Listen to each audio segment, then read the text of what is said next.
Welcome to another night at the Round Table. Tonight we watched Dan Aykroyd, Unplugged on UFOs. We heard many of you needed some entertainment, so we called together an emergency meeting. My name is Derek Hayes, and I'm with the Monsters Among Us podcast. Gentlemen, introduce yourselves. I'm Zinger from the Zingness podcast. I am David Flora from Blurry Photos. Well, gentlemen, we watched this film, I think we all watched it this morning, and we are releasing this the same day that we recorded it, at least on my feed. I don't know about you guys. But, wow. Dan Aykroyd has some opinions. This was directed by David Sedaris, which I looked him up. He's done a few other documentaries that I don't recall seeing, but wow. Where do we start? Where do we start with this one? Oh, man. Well, I took notes. A lot of them. Let's say what it's about and what they wanted to maybe get out of it and stuff. Oh, that's probably a smart move. Justin, you picked it. Do you want to tell us what this thing's about?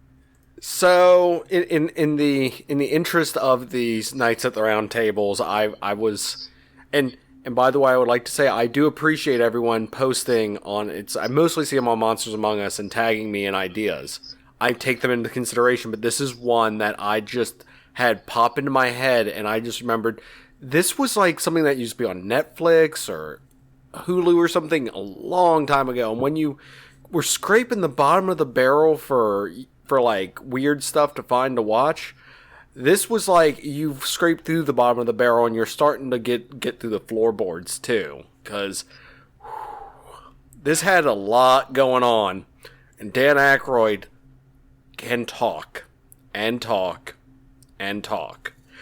Interesting stuff, but oof. What did this come out in 2005, I think? Yeah, it's a documentary that was released in 2005, and essentially what it is, I believe they're shooting it inside one of his trailers. He's on a movie set somewhere, because I kind of recognize the blinds and stuff in the back. It looks like a movie trailer to me. So this is actually, like I said, directed by a guy named David Sedaris. He basically just sits down with Dan Aykroyd in this, assume it's a trailer, and they just talk shop for an hour and 23 minutes or something like that. He brings up different UFO cases. Dan Aykroyd just spills out. It's just like verbal diarrhea of UFO facts and information and opinions. It's just a constant stream of information, I guess, is the best way to describe what we're looking at. And a lot of this is juxtaposed over a few interviews with astronauts and some clips from UFO sightings, some different witness recorded video, and a few conference videos and stuff like that. But it's pretty low budget as well. Would you guys say that's a fair assessment of what we watched? I have a note in here that I guess, if I may, to you guys as well, don't use every effect offered by Adobe or whatever editing software you're using.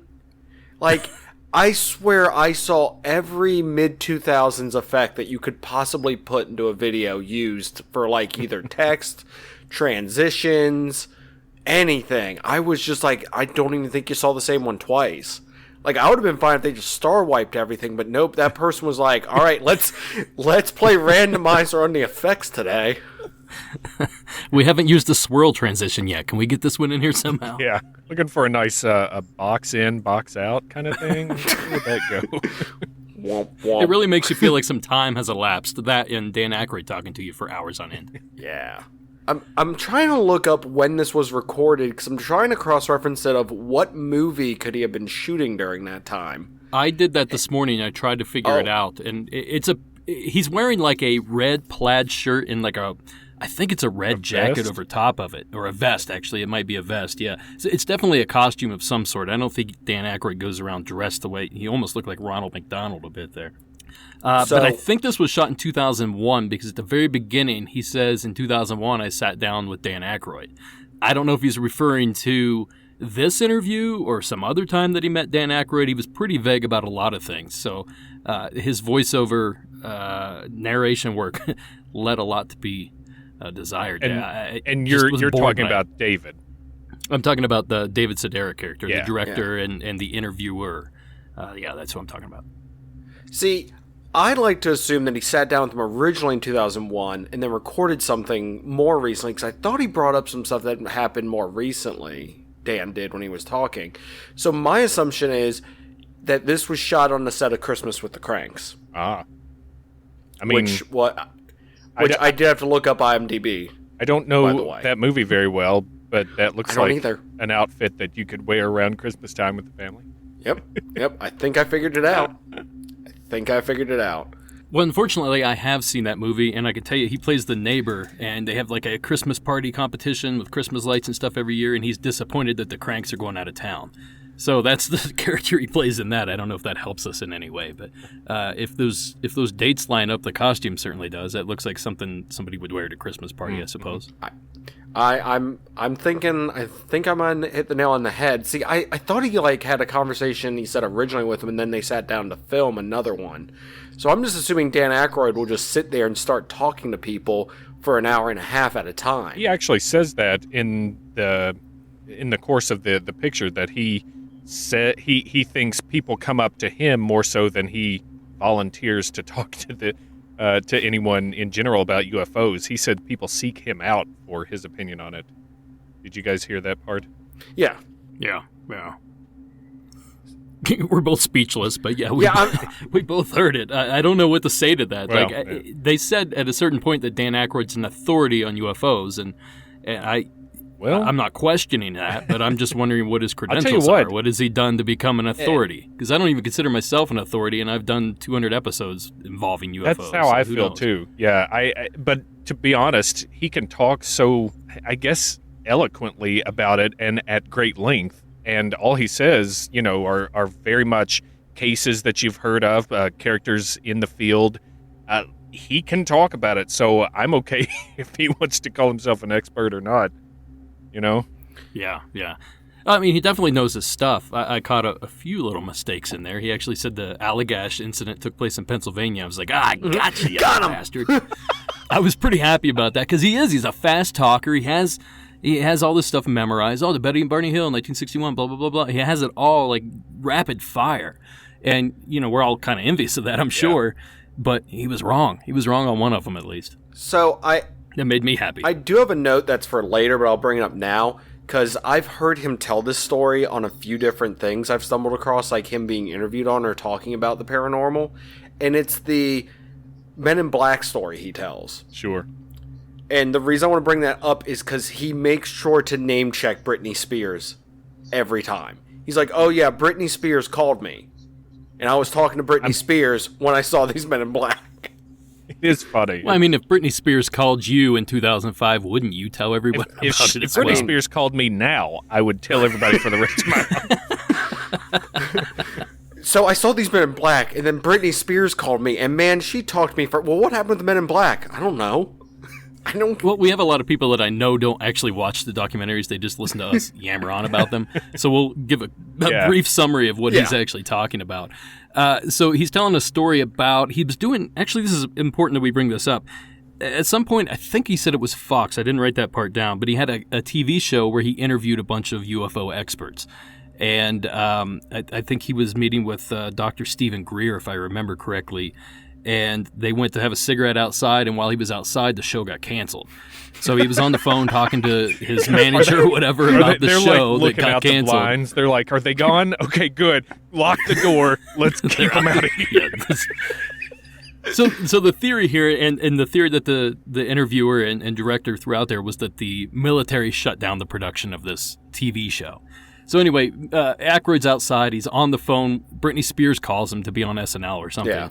And as he's talking to Britney Spears, he looks across the street and he sees a Ford Crown Vic, I guess it probably is. He said it was like a police vehicle. Like a sedan, yeah. And yeah, like some sort of sedan. And he said there was two characters that he thought were men in black that were kind of staring bullets back into him. So that's pretty much the entire story that he told. Yeah, he But, glances up, sees like this very tall man in black get out and just stare at him. And then he glances away and glances back, and the man and the car are both gone on 42nd Street. I forgot about and he that was part. like, there's no way they could have gotten away without, either driving past me or me seeing where they went.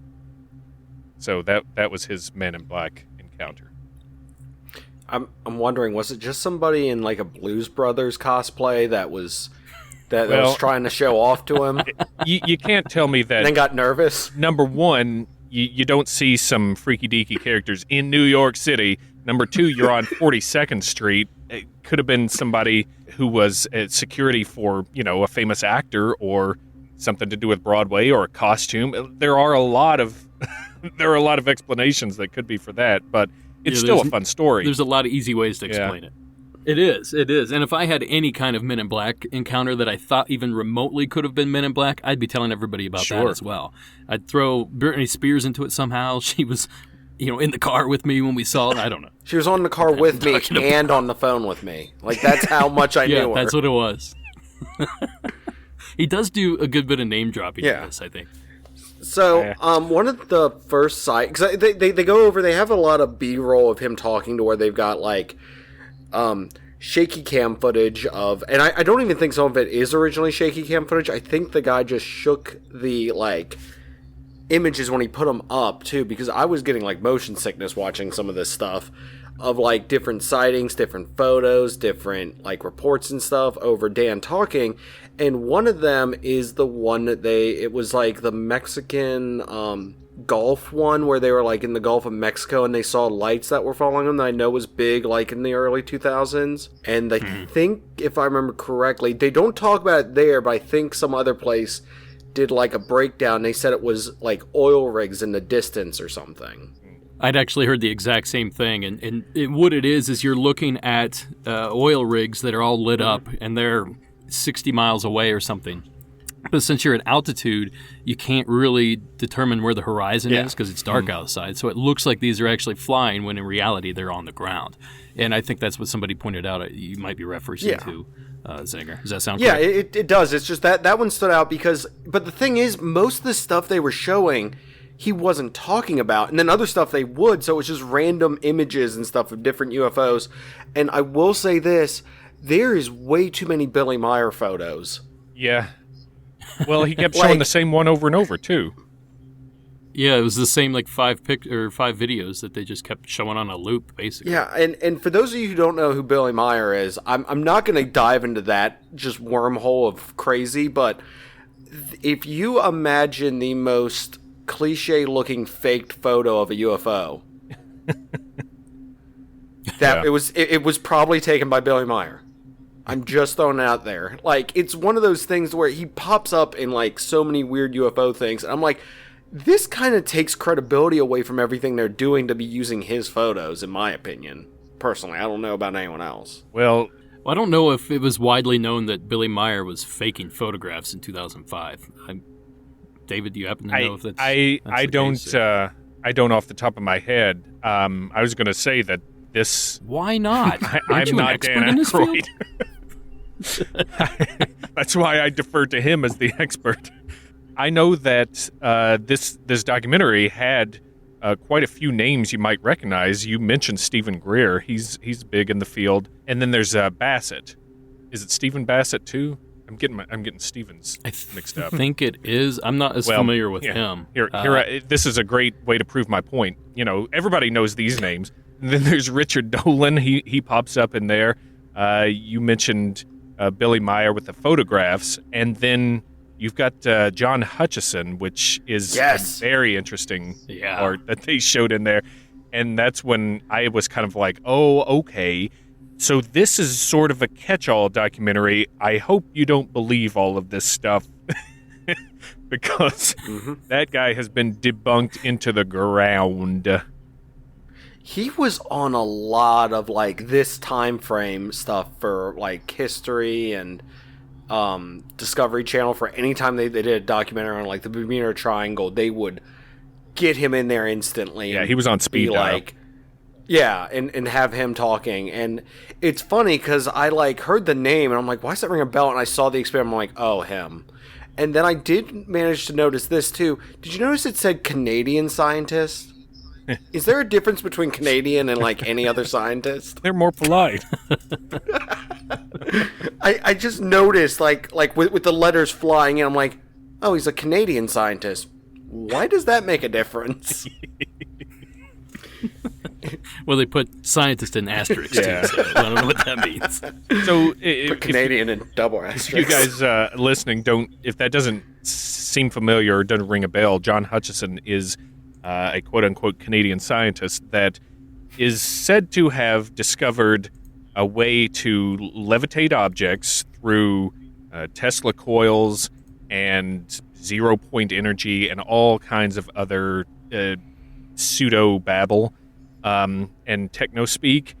And it was basically debunked because he had turned his camera upside down and gravity was actually doing the heavy lifting for him. So it looked like things were floating off the table or falling up because he turned the actual video of it back right side up. So it looked like things were floating up off the table or falling up off the table. He also had a string holding something up at one point. You could see the string. He claimed it was supplying energy or electricity to whatever was levitating. It was pretty amazing the lengths he went to try and hoax this, but people called him out. He admitted to some of it. He kind of just got slammed out of existence for the most part. Well, what's crazy about that is he took meetings with a lot of military personnel that were really interested in what his claims were. Couldn't So I replicate wonder it. how, how did that meeting Yeah, go? I mean, all right, lift this cannonball, And he he's like, couldn't. hold on, let me flip everything upside he down. couldn't do it. If Obviously. If I remember correctly from one of the, I know it had to have been a Bermuda Triangle doc. They show like his apartment. And his apartment's basically filled with like a ton of different, like basically imagine what the inside of a number Dead station. bodies. Yes, but besides that, in the other room, just imagine what a number station would look like full of a ton of different knobs, dials, a ton of different stuff. He said he does not take notes. And that's why it's hard for him to replicate stuff because he just always just tests. And I'm like, scientific theory out the window. This guy's got it. And by that, I mean no. Is that how all Canadian scientists do it? kind of degrees are they giving away in Canada? If it doesn't work at first, put maple syrup on it. Here's your poutine and here's your degree. I'm glad you brought that up because I did have him noted because I forgot he existed. And this documentary was like, oh, yeah. And now I remember I kind of why. did too. No, I didn't mean to interrupt you. I kind of did too, and I didn't know a lot about the hoaxing stuff. I knew he was a proven hoax or a proven hoaxer, but I didn't know the details of it, and I guess I forgot about him and never Yeah, it's checked. pretty amazing. Did anyone else catch the thing where Dan Aykroyd talks about a lot of stuff throughout this entire thing, and like we said, he speedballs through some of this stuff. But there was one time where he was talking about like, oh, there's 21 different dimensions. Of Yeah, he said reality. 11 or 21. Yeah, I think he was referencing string theory Yeah. at the time. And then there's another time where he's talking like, oh, well, there's a like dimension like could be like a millimeter big right beside my ear, and I'm like, who's your source on this? It just sounds like you're just saying stuff at this point. So I didn't know that just the 21 different dimensions. It was such a random number to come up with. That, I think, pretty specifically comes from string theory, and that was pretty hot at the time. 2000, 2005, that was the new hotness in physics and theoretical physics. So I'm sure, because, and he makes a point to say something like, we used to think, there are 3 or 4 dimensions, and now people are starting to think there might be 11 or 21. He puts it some way like that to reference that this is still kind of theoretical, but if it is, it could explain some of the stuff that's going on. The thing I noticed about it as an overall, the documentary, the first half of it, or the first third of it at least, was somewhat factual, I guess you could say. Like they were talking, it wasn't so much opinions and off-the-wall physics theories and stuff like that. It was like, oh, well, bringing it up again, Barney and Betty Hill, and they're bringing up different examples and stuff like that. At a certain point, it just kind of all devolves into, at a certain point, this director, and I hate to keep bringing him up, but he wants to know who Dan Aykroyd would visit if he can go back in time. Oh, yeah, like, that part. What kind of sentence, what kind of question, you have Dan Aykroyd and you're going to ask him something like that? Like I remember my first interview. That's all I can say. And it was all like, wasn't it theoretical physicists or something? Yeah, that's who he wanted to visit. Yeah, it was Einstein and I can't even remember half of them. That's definitely not my field right there. Mine neither. Richard Feynman, I think, is one of them. That sounds familiar. Yeah, he's a pretty cool guy. The questions he asked them are very random and weird. And also, I want to know what their cigarette budget was for this. I mean, I know Dan Aykroyd's someone who smokes, or did, but man, I swear I just saw him constantly like lighting cigarettes and stuff like every time they went to, like, what, one question per cigarette? It's true. It's true. It's hard to know how long they talked and how many they went through, but yeah, he was ripping on those cigs. He had one in every shot. Every shot he had. I have to say also, this whole documentary was very much about the people, whoever was talking on camera. They just loved clearing their throat while they were talking. It was like they were talking like this, and then they just keep going, and sometimes they just straight up cough, and then they keep going, and it was like, I don't want to hear that. Well, in all fairness, Dan Aykroyd had 3 packs of cigarettes in that 3 hours, and because of the secondhand smoke, the poor director also had a pack, so they're all going to be coughing. Speaking of the director, I just happened to check him out. He has been on Mystery Hunters as himself for the NASA UFO and Montreal UFO, and he's also been on, you ready for this? You ready? No. Ancient Aliens as himself for the episode was Mysterious Places and Alien Devastation. And it says he was an expert from Lightstream Technologies for that one. Whoa. That sounds nefarious, doesn't it? Not at all. It's So I'll say this about him. I wish I had his hairline, and also he reminded me of like Jersey Shore Rob Lowe. Yeah, I could see that completely. he almost looked a little bit like one of the Lowe brothers. Yeah. And then he had that like Jersey Shore kind of attitude about him a little bit. I think he's Canadian though, believe it or not. You are, I believe, correct. Yeah, because they mention they talk about being Canadian at one point, or they say something about being Canadian. Like, because Dan Aykroyd's Canadian, and he says something to him about, us being Canadians or something. Like, he references it somewhere, I feel. Yeah. I'm trying to see if I can find any more information on this guy. I don't know how much more I want to look up, though, because, Well, while you're looking, I got to bring this up. They show Gordon Cooper, who, if you don't know, is a very old astronaut. I think he passed away several years ago, but he was from the original, I want to say, Mercury program. Anyway, they have him as an old man. He's probably in his 80s, and obviously he's a slow talker and stuff, but if you watch him, the man does not blink. I watched a couple clips. He does not blink. Like, I don't think that even showed him blink once. He might be an alien? Is that a possibility? Like, he's been to space. Did they switch him out? What was that movie? Johnny Depp, Charlize Theron, Astronaut's Wife, where he goes to space and is, I don't know if he's abducted. I haven't seen this thing. They just years, switch out the husks. Oh, is that what it is? He's just a Johnny Depp suit. Yeah. They're just like, this'll do for now. I'll get in this body, and I don't. He lands. He's like sugar water. Water. Okay, I did find out. I think this is the same one. He is a Canadian musician, singer, actor, playwright, pianist, and composer. This is a family show. I pronounce it the way I feel like it. Maybe this isn't him. Nobody pronounces it the way... Nobody feels like pronouncing it pianist.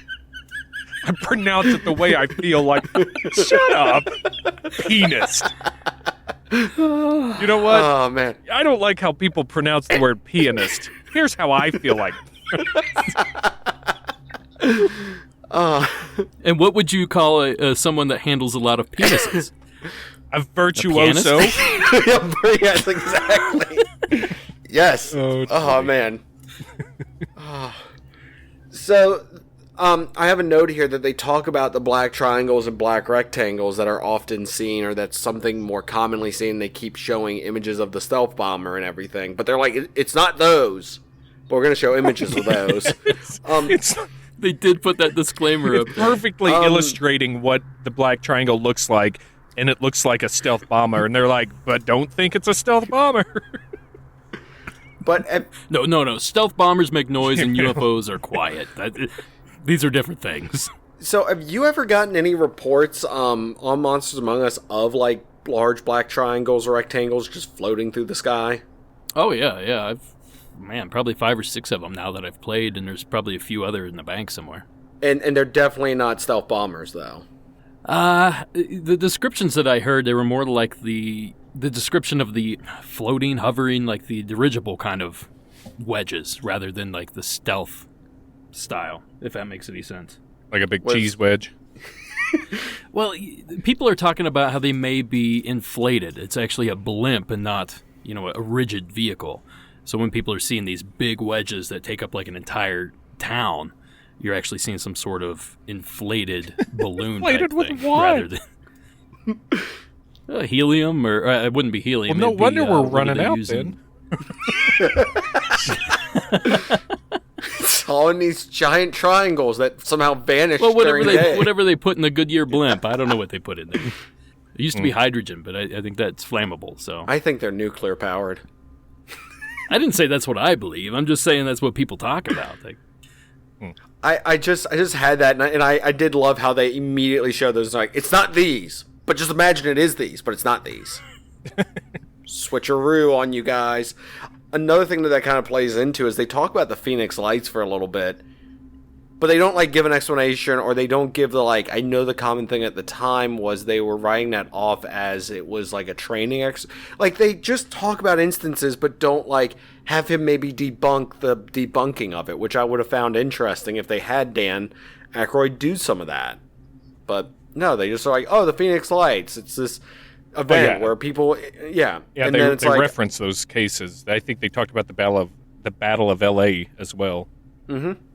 Yeah. yeah. I would have loved to have heard him discuss or give some pushback as somebody who's into this stuff on here's what I think it is, pushing back against it was a training exercise, or it was a weather balloon, or something like pushing back saying, oh well, this is instead of just I'm going to make a statement and then move on from it.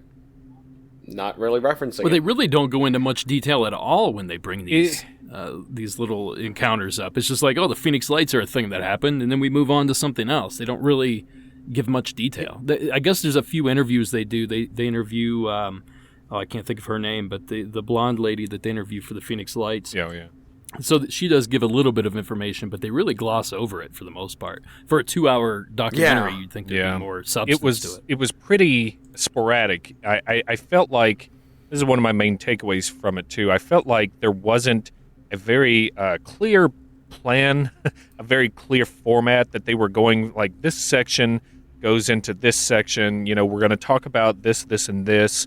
It just sort of seemed stream of consciousness, where they would talk about something, and then that would lead somehow to Billy Meyer's photos, which would lead to the Phoenix Lights, which would go into Betty and Barney Hill, and it really was disjointed to me. And maybe if I watched it again, I'm not going to watch it again, it might be clearer that they actually had a plan, for in different sections. But on this watch, I just felt like we were jumping from thing to thing, and there was no real format. What did you guys think? I watched it twice, and you're 100% right. They had no plan whatsoever. They literally sat down. They got Dan Aykroyd somehow, and they sat down with him for probably 3 hours, cut a little bit of it out, I hope. And I'd like to think that's it was more. And they're like, oh, well, we'll edit this in. We'll splice in some footage that we probably stole, and that's the show. And that's pretty much all they did. They put some cheesy music behind it. The the music really kind of distracted in a bunch of parts in this one for me. It was distracting. What did you guys, did it bother you as well? I wouldn't say it bothered me, but I didn't think it was great.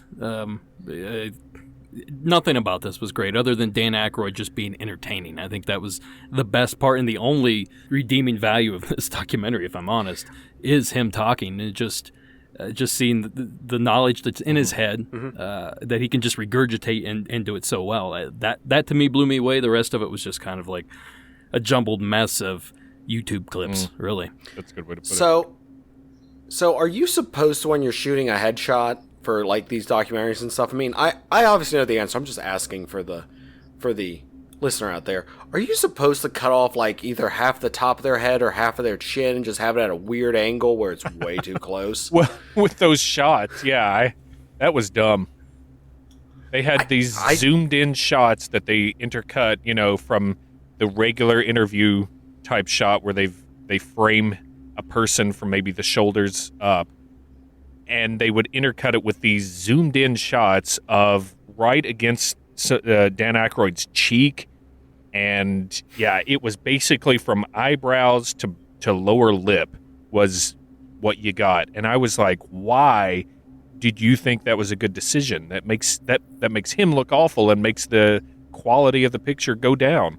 There was another camera operator that had I guess it was a video camera. He seemed to be laying on the ground underneath Dan Aykroyd, and he would shoot up at him and move the camera drastically, oh, there's a creature down here. I don't know what he was trying to convey, but there was that shot as well that was equally as terrible.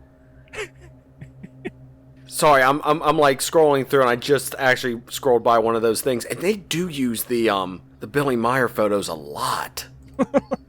I'm just randomly clicking on different parts, and it's like Billy Meyer photo, and it's like they're the most blatantly obvious fake-looking things I've ever seen.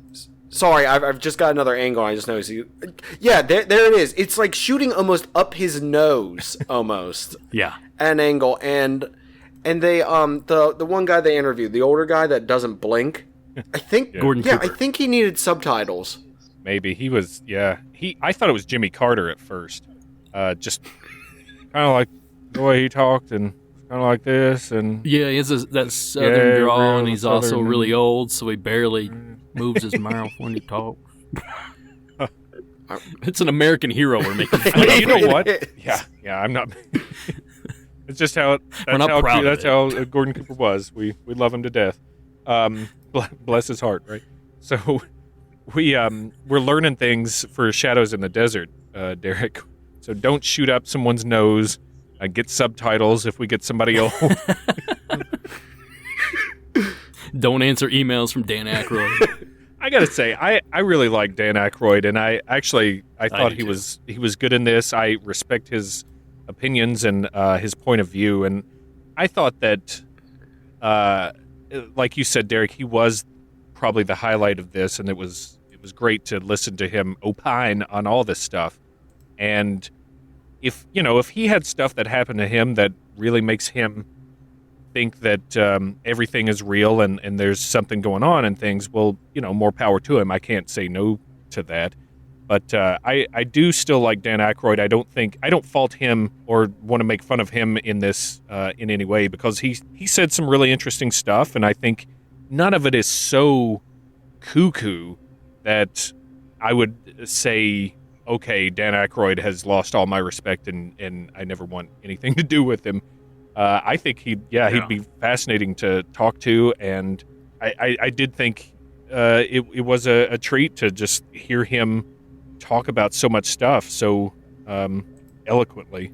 Well, speaking of that, and we kind of touched on it earlier, but he talks about this TV show that he had lined up, and I guess it was every series or every episode he would sit down with a couple different people in the UFO field, interview them, and talk about different cases and what they know and stuff like that.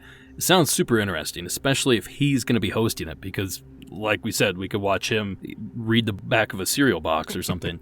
So what do you guys think of that show concept? Do you think it would have been fun to see? Did you actually see it? Did it come out somewhere and I missed it? Or let's talk about his TV show that failed. I actually just clicked on and found something on this. I think this is it. And it says, in 2002, Sci-Fi Channel, later renamed Sci-Fi, greenlit the Sci-Fi Hollywood actor and UFO enthusiast Dan Aykroyd's talk show about the paranormal. Dozens of episodes were filmed. The show was canceled and never aired. And the name they got here is Dan's Out There. I mean, sorry. I wonder why it got canceled. So, I mean, they don't have much information on it. And he said they had a ton of stuff shot for it. So I'm just wondering, like, where is that? Because he was talking back in 2005 about putting it out and everything. Here, actually there. They've got, according to Aykroyd, 26 episodes were filmed overall in 2002. None of them have aired, and they have been in studio vaults ever since. Oh, wow. Probably because of the government. Well, I mean, that's the claim he made, isn't it? Or that's at least what he alluded to, was that he thought the government shut him down. I just find it hard to believe that unless there's some I mean, Derek, you might know more about this part of it, but unless there's something like that was signed or something to where, like, you can't release these, period, or the rights are in some weird thing, like, how have we not seen these in, almost 20 years? Well, the way it usually works is if you're sitting on some sort of property like that, you're going to try to get it out there and recoup some of your funds, unless it was they did some sort of insurance claim on the production, which it doesn't sound like that's what it was. But there's sometimes where, let's say your lead dies or something in the middle of production. Every production's insured, so you can file a claim on that, and sometimes that will wipe out the entire production. So all that footage is just, you can't use it because it's obviously tied up. I don't know the full details on that because we've never had to make a claim in all the years that I worked in all this stuff. But what was your other question, Justin? No, that's perfectly fine. It was, I mean, what you're talking about is interesting, something I want to know about. So, no, it was just, I was just wondering, like, why haven't they released it yet? Then, like anything's been released. Well, the fact that they haven't, maybe that tells us something. Maybe he did get too close to something, and the government didn't want people to know this. But it's been 20 years, almost 15 years at least. You'd think at a certain point that this stuff would just be free to release, but who knows? Who knows? Now, if I may be so bold as to put out a paranoid, schizophrenic theory on what might have happened, is maybe the insurance claim laid the groundwork for his Crystal Head vodka. Maybe he never meant it to go to air at all. He's like, I got an idea for some vodka, but I need something to trash that can just be canned first. Have you guys ever had that vodka? I have not. I have it. I have it right now. I haven't either. Yeah. Oh, do you? Is it any good? It tastes like vodka. I'm not a fan of vodka, so maybe it's better than others. So, like, I don't potatoes know. And bad choices. Potatoes and bad choices. Potatoes and sadness. Why it mixes so well with anything. Hey, the bottle's cool. I'll give him that. Yeah. I mean, it's a really cool idea to bottle a liquor into Crystal Skull. Like, you're speaking to a group of people that are interested in that kind of thing. Mm-hmm. So it's a smart move, but. And it's won a ton of awards. Mostly the San Francisco World Spirit Award, silver medal, double gold medal, triple gold. Now, I'm joking on the last one, but yeah, a lot of gold medals and stuff, apparently. No, and it's funny because, like, you can tell, like, when he was interviewed, Dan was, if you, like, listen to newer stuff, because he will, like, pitch the vodka, like, left and right out of nowhere, just like, I mean, I think instead of smoking cigarettes now, he just fills that time with, by the way, I'm having a nice, cool glass of Crystal Head vodka, available at your local stores. And that's the thing, if this thing was shot now, I guarantee you they would not have had those zoomed in shots, they would all have been zoomed out, and you would have seen the Crystal Skull bottle right there constantly, or he would have slowly held it up by his head every time there was a close-up. It's just a backlit wall full of shelves of those heads. It's like the governor in that season of The Walking Dead. You remember that? Oh, yeah. So there are two things I want to not forget to talk about with you guys. One of them, they talked about those the tether from the space station, I think it was, that broke free, and they said it was a 12-mile tether. Did you? Yes. Did you hear that too? I was thinking of that. I did, and I was trying to picture how they got that into space. 12 miles of anything. 12 miles of fishing string is heavy huge. too. How did they get it up? Heavy, huge. Like, how did they get it up there? Like, that's a lot. And then you look at it, and it just looks like a 50-foot piece of string. Is what it really looks like on the video. So that's when they were saying that the cameras, I guess it was it infrared cameras picked up these blobby amoeba-like things. They looked like fat little lifesavers candies that were floating out there around it. And they're saying that is alien life, and we can't detect it with our human eyes. And this is proof that there are things out there, and we just don't know how to look for them or can't interact with them like that. And they said that they were like a mile or 2 miles long because of their comparative size to that tether in the video. And this has been it's a controversial thing that has come up a lot in ufology, and when people talk about these things, are these things real? Are there amoeba type or the jellyfish, out there in space? Or is it something to do with the camera? A lot of people have said maybe it's water droplets because they had just vented something with the water or maybe the sewage at the time, and that was either closer than they think on the camera lens or showed up somehow, or, it kind of coalesced out there in space and it was actually just water. I don't know. Pretty wild. So I just queued up that scene real quick, and it says that the tether is 77 to 100 miles away from the camera. Yeah, that too. And that these are passing around. And the craft passes behind the tether. Yes. According to what they said, they show a close-up of it, and I'm skeptical of that, but they say that it passes behind that tether, which would make it, I think they said, up to 4 miles wide, or I think you said a mile, something like miles. Yeah. Anyway, a huge disc. I think it's interesting the idea that these are somehow only seen through infrared. That could explain a lot why we couldn't see them. It doesn't really exist anywhere else in the world that I can think of that you can see a living organism that only shows up in infrared.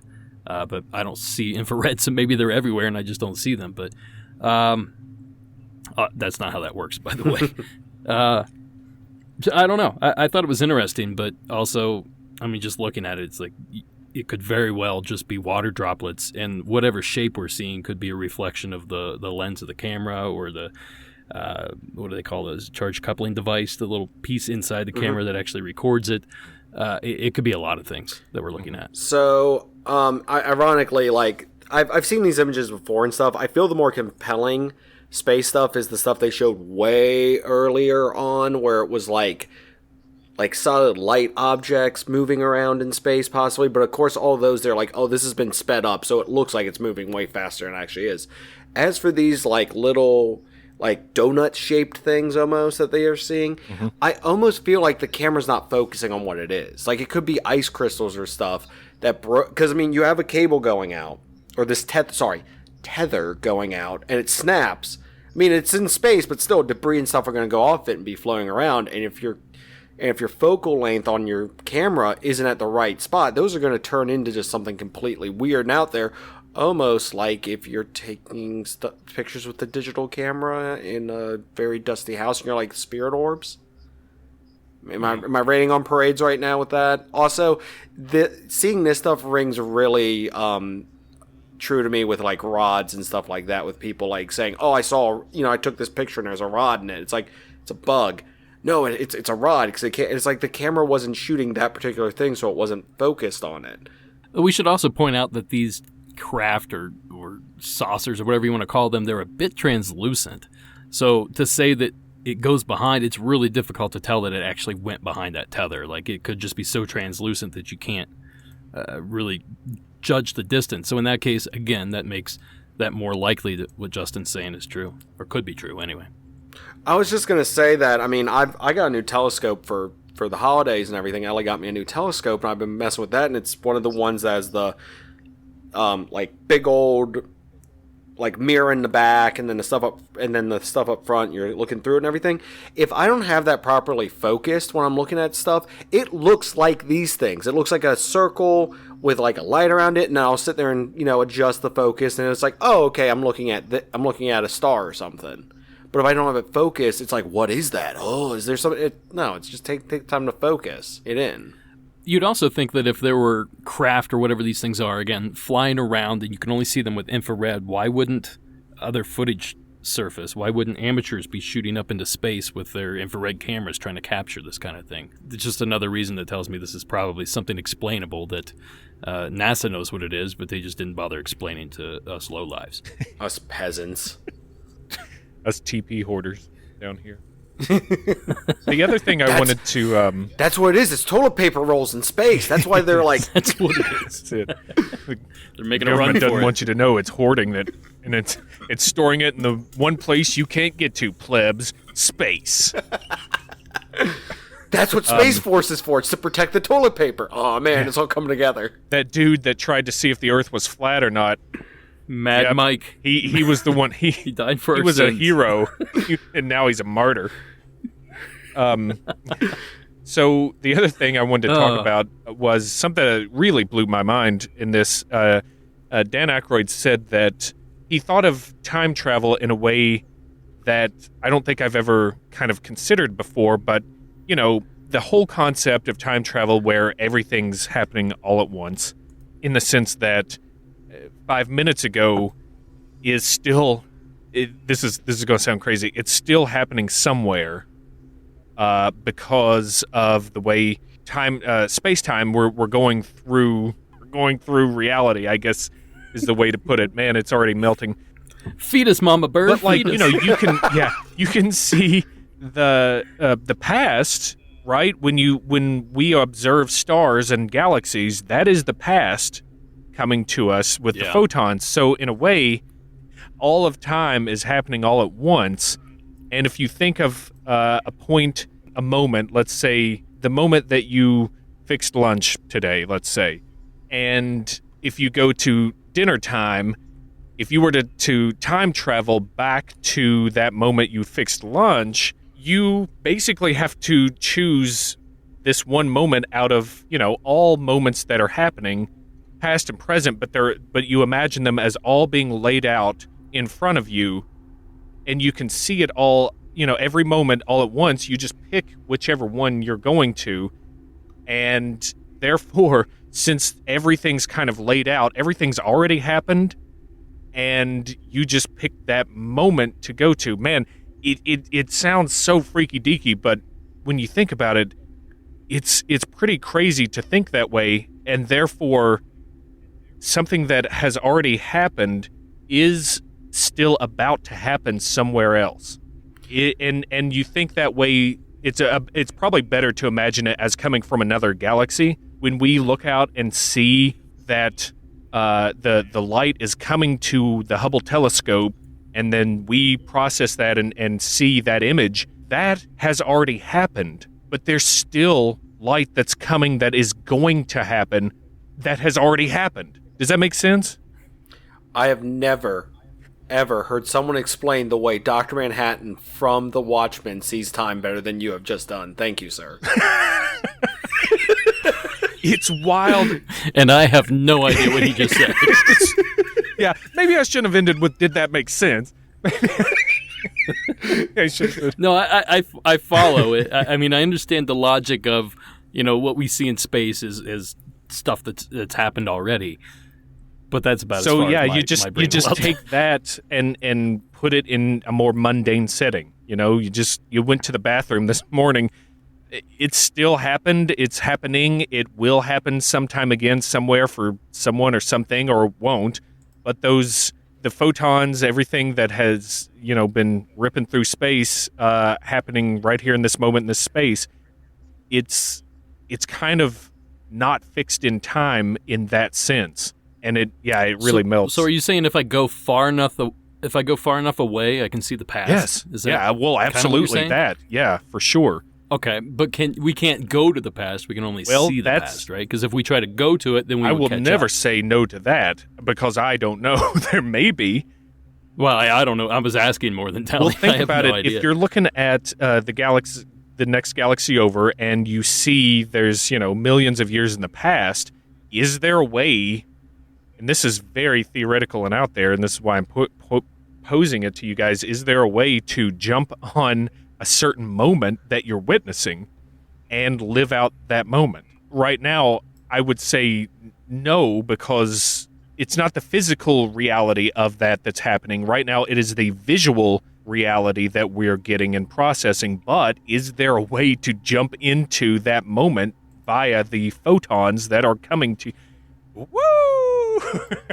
So I guess, can I sum this up with, instead of people normally say time is a river, this is presenting it as time is actually like a lake or an ocean, or it doesn't flow in the sense we believe it as. It's just constantly everywhere around us. That is a great way to put it, because time is only relative to our perception. And it also, and I mean, you also have to think of time getting affected by large objects too. The larger the object, the slower time moves around it.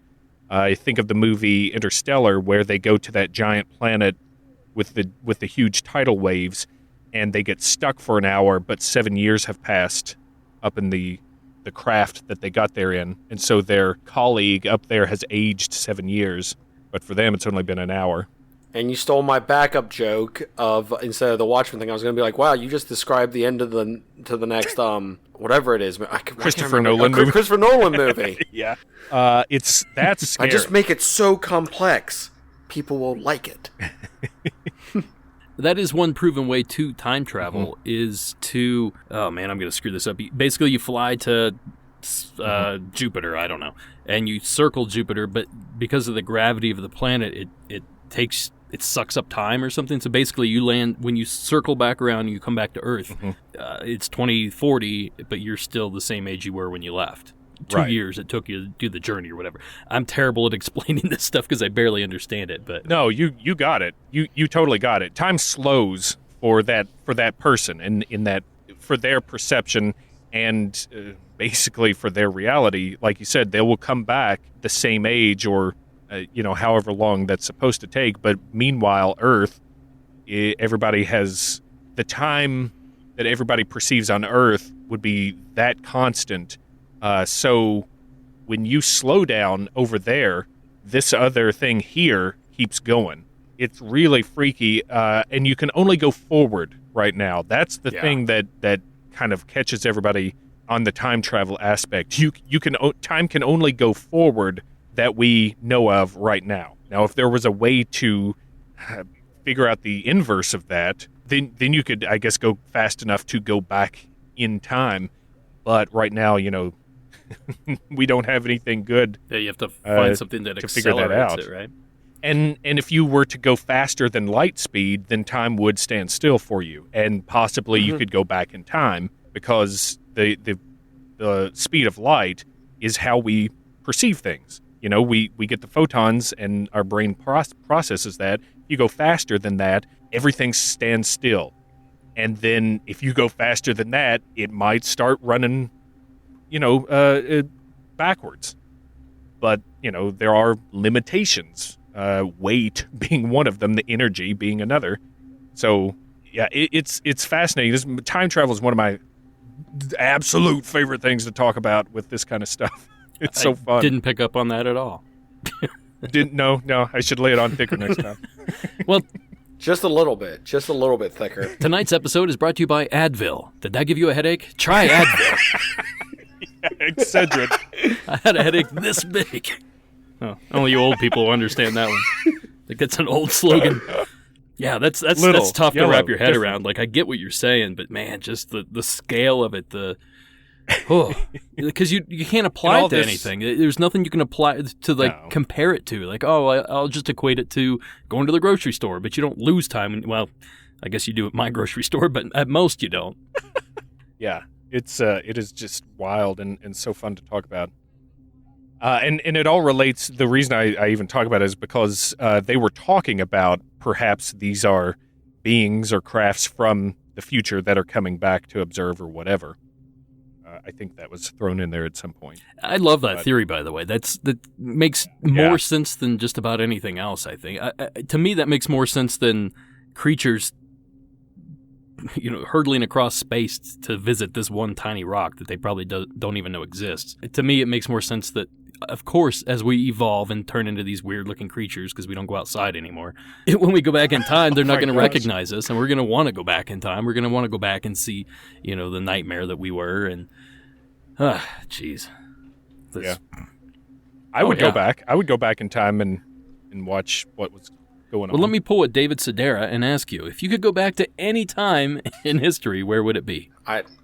Okay, are we physically going back, or are we like, I'm sitting down in front of like a screen and it's able to show like, I'd say you're physically going back, past. but your safety is guaranteed. future. How's that? I'd like to see a dinosaur. That's my answer too.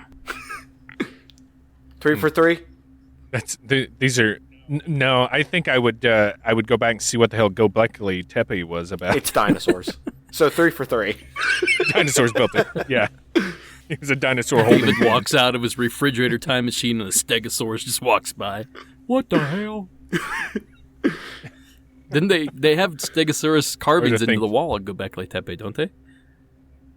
Oh, that was Angkor Wat. Oh, is it Yeah. Angkor Wat? Okay. Stegosaur. Yeah. One. Well, there goes my joke then. Nobody was going to there's get so that many. anyway. There's so many periods that would be fun to just watch or look at or observe. I guess is the word I'm looking for. Go to the Senate. I don't know. When Caesar's murdered, run in a few minutes late and go, Caesar, watch out. Oh, I'm too late again. Bye. Wow, that's evil. Okay. You could save the guy. You could go like 1 minute before and save him, but No, because then it he's- messes up history. If you just That's go true. and then That's true. you're able to get that first Caesar's dead joke in there that, is just everyone's just pining for all the time back then. I wonder, they talk about the butterfly effect, where if you change one thing, Yeah. like let's say we go back in time and our time travel machine lands on a banana tree or some equivalent, some tree back in the day. I wonder what kind of effect that would actually have on. Obviously, it's probably going to be different every time, but would something that small have an effect to today? I mean, if we went back to 65 million years ago to dinosaur times and did that, is this crazy talk or is this Smacked a a dinosaur. legitimate question? Oh, it's the best thought experiment you could do. It's so nuts how things would change. They even bring it up in the documentary. Yeah. Dan Aykroyd talks about, if you could go back, would you kill Hitler? And he was like, that's no, right, he does. I wouldn't change past because there's so much, you don't know what it would change. And then he goes on to say, well, look, if you killed Hitler, the Germans just had Dinkler waiting in the wings, who was also a very good orator and was waiting to like stir up the fervor. So he was, according to him, killing Hitler wouldn't have done shit. Well, it got might this be other right. guy. The other guy might have been like a military genius or something. Like, I think we all know true. that Hitler wasn't. So, yeah, he's dead on. I mean, that could have drastic repercussions. What's I mean, this- obviously, it makes sense. Like, oh yeah, you do want to kill the man that I think the number is 9 million that killed 9 million people, but it could get a lot worse. If what's that Amazon Prime show, Man in a High Tower? Yeah. The High And book. Castle, yeah. High And Castle book, too. yeah. I haven't seen it or read it, but I watched trailers. So anyway, guys, would you let's get off of here. We've been on here forever. Would you guys recommend people watch this? If so, why? If not, why? Justin, let's hear from you first. I say one watching's good of this. If nothing else, then it's the level of knowledge Dan Aykroyd has and just belts out, even if we did catch one or two mistakes here and there, is mind-blowing, because this was pre-internet, too. Or the internet existed, but it wasn't... early days. Yeah, he had to get this information from, like, actually going out and reading books, going out and finding this information himself. Like, I mean, yeah, the internet was around, but it wasn't the cavalcade of Wikipedia that it is now, to where I think all the information we got today probably came from Wikipedia or IMDb for a lot of this stuff. I know mine did. So it's just interesting, and I like I said, I've heard him talk after he's done this, and it's really cool.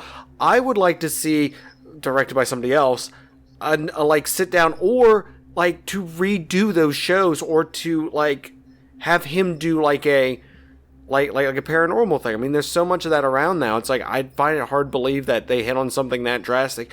And for him to also talk about like disclosure and everything, to have like these like actual, like, because so much has changed in it's been like 15 years since then. So much has changed in that world that it would be cool to kind of see what he thinks now. And if his show, like, I'm gonna try that show again. Hopefully Britney Spears doesn't call him again to be on SNL, because maybe that was actually what the curse was. It was, if Britney Spears never called him, those Men in Black would have never stopped him. And then she shaved her head the next day, so I don't know what that was all about. Yeah, exactly. He wasn't paying attention when he was talking to her, and he's like, yeah, just shave it all off. I don't know what the hell she's talking about. What the hell are we talking about? I don't know. David, what did you think? Oh, boy. Well, I think if you are a fan of Dan Aykroyd and are interested in ufology, I think this is worth a watch. I don't know that I would recommend it to just anybody, though. I don't know that it's a good enough quality to like run out and find it and make time for it. If everybody's cooped up and you're looking for some kind of entertainment and you like Dan Aykroyd, I think go for it.